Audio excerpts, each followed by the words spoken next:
You just got exposed. Dear. Chapter 1: An Unusual Marriage. In the White family home sat a beautiful and innocent-looking woman by the name of Jennifer Young. Dressed in an exquisite gown, Jennifer fiddled with a tea set on the coffee table. She grabbed a teacup and thrust it clumsily at the person seated opposite her. "Had have some tea." While she stuttered, saliva trickled out of the corner of her mouth. Yet perhaps the most eye-catching thing about her was the set of intersecting scars on her face. "He's having me marry a fool so that he can express his gratitude." Mitchell White ignored the childish woman before him as he flipped through a report on Jennifer Young. Then, he tossed the report aside while his mood turned sour. His expression hardened further as he recalled her IQ results. IQ is equal to 50. Mitchell could not deny that her looks were utterly incomparable. Still, the sight of her trickling saliva was a turn-off. "The butler, James Ward, explained. Old Mr. White said that Miss Jennifer saved his life. So, however," he trailed off mid-sentence. A month earlier, Mitchell's grandfather, Montgomery, had gone missing in the mountains during an ancestral pilgrimage. The Whites had spent several days searching for him in vain. Just as the situation seemed dire, Montgomery was carried home by a young woman, safe and alive. The woman was none other than Jennifer Young, who was seated opposite Mitchell. "So what?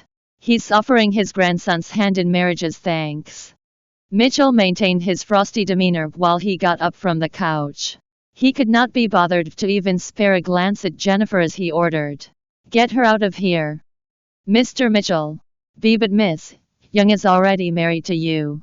As he said this, James whipped out the damning marriage certificate. Having expected Mitchell's objections, Montgomery had preemptively gotten the marriage certificate, leaving no room for his grandson to protest. The living room descended into an eerie silence at Jim's revelation. In a rage, Mitchell snatched the offending piece of paper from Jamison and took a look at it, wishing he could tear the certificates apart and render the marriage void. Meanwhile, James could only lower his head without saying any word. As a ruthless and prominent businessman, Mitchell's private life naturally invited gossip from the public. Rumors swirled about the reason for his bachelorhood at 32 years of age. In a bid to quash these rumors once and for all, Montgomery forced Mitchell down the aisle. No one could have imagined that he would marry his oldest grandson off to a dim-witted woman. "If you don't like tea, what about a lollipop?" Right then, Jennifer suddenly got up from her position near the coffee table and approached Mitchell. She stared at him with puppy eyes, holding a lollipop out as a peace offering. The moment Mitchell met her gaze, he felt goosebumps break out all over his skin. His germophobia flared, and he immediately grabbed her outstretched hand before the sticky lollipop could touch his clothes. "What are you standing around for? Bring her away. Clean this up." Mitchell barked at James as he planned to shrug off Jennifer.